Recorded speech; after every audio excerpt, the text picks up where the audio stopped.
আসসালামু আলাইকুম ভিউয়ার্স, জানিয়ে দিব সর্বশেষ সংবাদগুলো।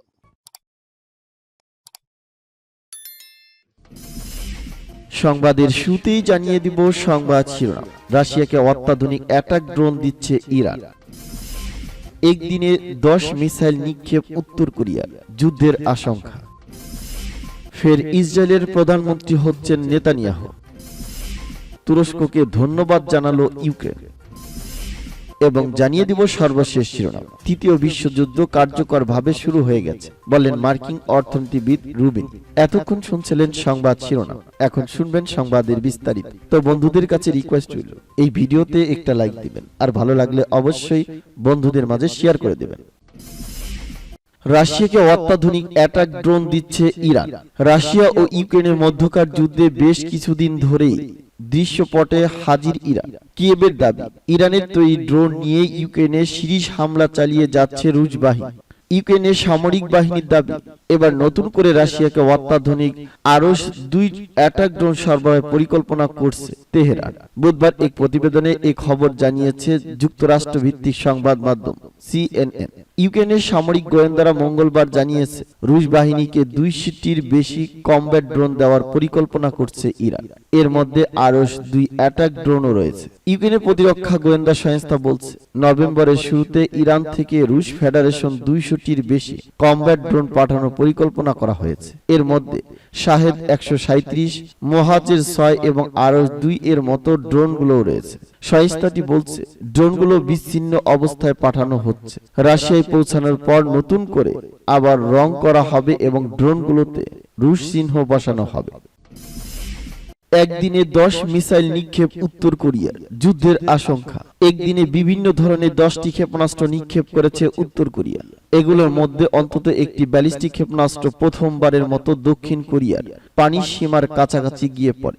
এদিকে তাৎক্ষণিক প্রতিক্রিয়ায় 3টি ক্ষেপণাস্ত্র নিক্ষেপ করেছে দক্ষিণ কোরিয়াও। এগুলো উত্তর কোরিয়ার পানির সীমার কাছাকাছি গিয়ে পড়ে। এই পাল্টাপাল্টি ক্ষেপণাস্ত্র নিক্ষেপের ঘটনায় যুদ্ধের আশঙ্কা দেখা দিয়েছে 2 কোরিয়ার মধ্যে। জানা গেছে, যুক্তরাষ্ট্র ও দক্ষিণ কোরিয়ার যৌথ সামরিক মহড়ার প্রতিক্রিয়ায় কয়েকটি ক্ষেপণাস্ত্র নিক্ষেপ করে উত্তর কোরিয়া। একটি ক্ষেপণাস্ত্র দক্ষিণ কোরিয়ার পানি সীমার কাছাকাছি গিয়ে পড়লে দক্ষিণ কোরিয়ার প্রেসিডেন্ট উইন সুক ইউল জাতীয় নিরাপত্তার বৈঠকে ডাকেন। পিয়ংইয়াং এর সর্বশেষ এই উস্কানিমূলক আচরণের ব্যাপারে দ্রুত প্রতিক্রিয়া দেখানোর নির্দেশ দেন তিনি। এরপরই তাৎক্ষণিক প্রতিক্রিয়ায় 3টি ক্ষেপণাস্ত্র ছুড়ে দক্ষিণ কোরিয়া। দক্ষিণ কোরিয়ার জয়েন্ট চিফ অব স্টাফ বলেন, উত্তর কোরিয়া বুধবার পূর্ব ও দক্ষিণ দিকে বিভিন্ন ধরনের অন্তত 10টি ক্ষেপণাস্ত্র ছুড়েছে। উত্তর কোরিয়ার এই ক্ষেপণাস্ত্র ছোড়ার ঘটনায় তাৎক্ষণিক নিন্দা জানিয়েছে দক্ষিণ কোরিয়া। চলতি সপ্তাহে কোরীয় উপদ্বীপের চারপাশে যৌথ সামরিক মহড়া চালানো বন্ধ করার জন্য আমেরিকা ও দক্ষিণ কোরিয়াকে পিয়ংইয়াং সতর্ক করার একদিন পর উত্তর কোরিয়া ক্ষেপণাস্ত্র ছুড়ল। উত্তর কোরিয়ার এই আচরণকে অনেক বছরের মধ্যে সবচেয়ে আক্রমণাত্মক ও হুমকিপূর্ণ বলে বর্ণনা করেছেন বিশ্লেষকরা। ফের ইসরায়েলের প্রধানমন্ত্রী হচ্ছেন নেতানিয়াহু। ইসরায়েলের সাবেক প্রধানমন্ত্রী বেনিয়ামিন নেতানিয়াহু আবারও দেশটির ক্ষমতার মসনদে বসতে যাচ্ছেন। মঙ্গলবার অনুষ্ঠিত নির্বাচনে বুথ ফেরত জরিপে এমন ইঙ্গিত মিলছে। বুধবার এক প্রতিবেদনে এ খবর জানিয়েছে যুক্তরাজ্য ভিত্তিক সংবাদ মাধ্যম বিবিসি। বুথ ফেরত জরিপে ইয়ামিনা পার্টির নাফতালি বেনেটের চেয়ে নেতানিয়াহুর ডানপন্থী দল এগিয়ে আছে। জরিপের ফল সামনে আসতেই জেরুজালেমের সমর্থকদের উদ্দেশ্যে নেতানিয়াহু বলেন, আমরা একটি বড় জয়ের কাছাকাছি।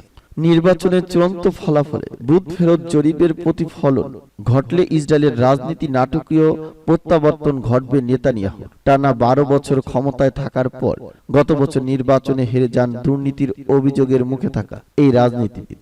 ফলে এবারে নির্বাচনকে নেতানিয়াহুর প্রত্যাবর্তনের পক্ষে বিপক্ষে ভোট হিসাবে দেখা হয়েছিল। ইসরায়েল টেলিভিশনের জরিপে বলছে, নেতানিয়াহুর ডানপন্থী দল 120টি আসনের সেনেটে 61টি বা 62টি আসন পাবে। নেতানিয়াহুর প্রধান প্রতিদ্বন্দ্বী বর্তমান প্রধানমন্ত্রী ইয়ার লাপিড অবশ্য কোনো ধরনের পূর্বাভাস কান না দিয়ে চূড়ান্ত ফলাফল ঘোষণা পর্যন্ত অপেক্ষা করতে আগ্রহী। গত বছরের জুনে ইসরায়েলের পার্লামেন্ট নেসেটে দেশটি নতুন সরকার গঠন নিয়ে বিতর্কের পর ভোটাভুটি হয়। সেখানে নতুন জোট সরকারের পক্ষে পড়ে 60 ভোট, নেতানিয়াহুর পক্ষে 59 ভোট। পরে ইয়ার ল্যাপিডের নেতৃত্বাধীন ডানপন্থী দল ইএস আতিদেদের সঙ্গে জোট করে সরকার গঠন করে ইয়েমিনা পার্টি। সম্প্রতি দেশটির বর্তমান প্রধানমন্ত্রী নাফতালি বেনেট ও ইয়ার ল্যাপিডের জোটে ফাটল দেখা দেয়, ফলে নতুন নির্বাচনের আয়োজন করা হয়। অবশ্য নতুন প্রধানমন্ত্রী বেনিয়ামিন নেতানিয়াহু ইসরায়েলের সবচেয়ে বিতর্কিত রাজনৈতিক ব্যক্তিদের একজন। কেন্দ্রে অনেকেই তাকে অপছন্দ করেন, তবে লিকুড পার্টির তৃণমূল সমর্থকদের কাছে তার জনপ্রিয়তা রয়েছে। ঘুষ, জালিয়াতি ও বিশ্বাস ভঙ্গের অভিযোগে নেতানিয়াহুর বিরুদ্ধে আদালতে মামলা চলছে, তবে এসব অভিযোগ তিনি জোরালোভাবে অস্বীকার করেছেন। তার সম্ভাব্য অংশীদাররা বলেছেন তারা আইনটি সংস্কার করবে, যা তার বিরুদ্ধে চলা এসব মামলা স্থগিত করবে।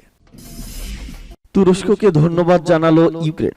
খাদ্যশস্য চুক্তির মাধ্যমে শস্য রপ্তানির প্রতিক্রিয়া অব্যাহত রাখতে উদ্যোগ নেওয়ায় তুরস্ককে ধন্যবাদ জানিয়েছে ইউক্রেন। মঙ্গলবার দেশটির প্রেসিডেন্ট ভলোদিমির জেলেনস্কি নিজ দেশের এমন কৃতজ্ঞতার কথা জানান। এক প্রতিবেদনে এ খবর জানিয়েছে সংবাদ মাধ্যম আনাদোলু এজেন্সি। বিদ্যমান যুদ্ধ অবস্থা নিয়ে মঙ্গলবার ফ্রান্সের প্রেসিডেন্ট এমানুয়েল ম্যাক্রোর সঙ্গে ফোনে কথা বলেন জেলেনস্কি। ওই ফোনালাপের পর ভলোদিমির জেলেনস্কি বলেন, তুরস্ক ও জাতিসংঘের প্রচেষ্টার ফলে কৃষ্ণ সাগর উপকূলের বন্দর থেকে তার দেশের শস্য পরিবহন অব্যাহত রয়েছে। এই সমর্থন দেওয়ার জন্য তারা ধন্যবাদ পাওয়ার দাবিদার, যদিও রাশিয়া চুক্তিটি স্থগিত করে রেখেছে। তিনি বলেন, খাদ্যশস্য করিডোরে নির্ভরযোগ্য এবং দীর্ঘমেয়াদী নিরাপত্তা প্রয়োজন। রাশিয়া যদি এই করিডোর বন্ধ করে দেয়, তাহলে আন্তর্জাতিক সম্প্রদায়ের উচিত হবে এর পাল্টা প্রতিক্রিয়া জানানো। ইউক্রেনের প্রেসিডেন্ট বলেন, রাশিয়া জানা উচিত যে আমাদের খাদ্য রপ্তানি অব্যাহত করে এমন যে কোনো পদক্ষেপের জন্য তার আন্তর্জাতিক সম্প্রদায়ের কাছে থেকে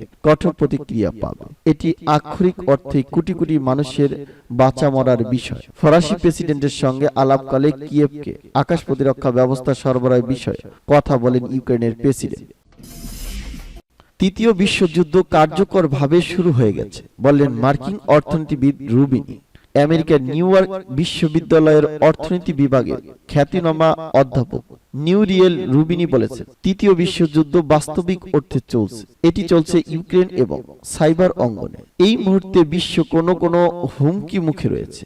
এমন প্রশ্নের জবাবে তিনি বলেন, রাশিয়া এবং ইউক্রেনের মধ্যকার চলমান যুদ্ধ বড় হুমকি। এছাড়া ইসলামী প্রজাতন্ত্র ইরান এবং ইহুদিবাদী ইসরায়েলের মধ্যে সংঘর্ষের সম্ভাবনার কথা তিনি উল্লেখ করেন। সাক্ষাৎকারে তিনি আরো বলেন, আমার মনে হয় বাইডেন প্রশাসন চাইছে দেরি না করে চীন তাইওয়ানে যত তাড়াতাড়ি সম্ভব হামলা করুক। অধ্যাপক রুবিনি বলেন, আমেরিকা এবং চীনের মধ্যকার শত্রুতা মারাত্মক উত্তেজনাকর পর্যায়ে চলে যাচ্ছে। আমেরিকা চীনের কাছে কিছু কিছু সেমিকন্ডাক্টর রপ্তানি নিষিদ্ধ করেছে এবং জাতীয় নিরাপত্তার কথা বলে ইউরোপীয় দেশগুলোকে চীনের সাথে বাণিজ্যিক সম্পর্ক ছিন্ন করার জন্য চাপ দিচ্ছে। এ পরিপ্রেক্ষিতে বিশ্বে সম্পর্ক ছিন্নের ঘটনা বাড়তে পারে। তিনি বলেন, ব্যবসা বাণিজ্য, অর্থনৈতিক লেনদেন, প্রযুক্তি, ইন্টারনেট সব ক্ষেত্রে বিশ্ব এখন দুভাগে বিভক্ত। অধ্যাপক রুবিনি বলেন, জোট নিরপেক্ষ দেশগুলো চলমান সংঘাতে আমেরিকার পক্ষ নেবে কিনা তা পরিষ্কার নয়। তিনি আফ্রিকার একটি দেশের প্রেসিডেন্টকে জিজ্ঞেস করেছিলেন কেন তিনি পশ্চিমা দেশগুলো বাদ দিয়ে চীন থেকে 5G প্রযুক্তি নিচ্ছেন। জবাবে ওই প্রেসিডেন্ট বলেন, আমাদের দেশ ছোট, যে কেউ সহজে আমাদের উপর গোয়েন্দা বৃত্তি চালাতে পারে। সেক্ষেত্রে আমি চীন থেকে সস্তায় এই প্রযুক্তি নিলাম। নিউ ইয়র্ক বিশ্ববিদ্যালয়ের অর্থনীতির এ অধ্যাপক আমেরিকা ও ইউরোপের রাজনৈতিক অবস্থা নিয়ে উদ্বেগ প্রকাশ করে বলেছেন, এসব দেশের প্রচলিত রাজনৈতিক ব্যবস্থা সমস্যার সমাধান করতে নাও পারে। সেক্ষেত্রে উগ্র ডানপন্থী সরকারগুলো ক্ষমতায় আসবে। নিউ রিয়েল রুবিনি 2008-9 অর্থ বছরের জন্য অর্থনৈতিক মন্দা অবস্থার বিষয়ে পূর্বাভাস দিয়ে প্রসিদ্ধি অর্জন করেন এবং ওয়াল স্ট্রিট তাকে ডক্টর ডুম উপাধি দিয়েছিল।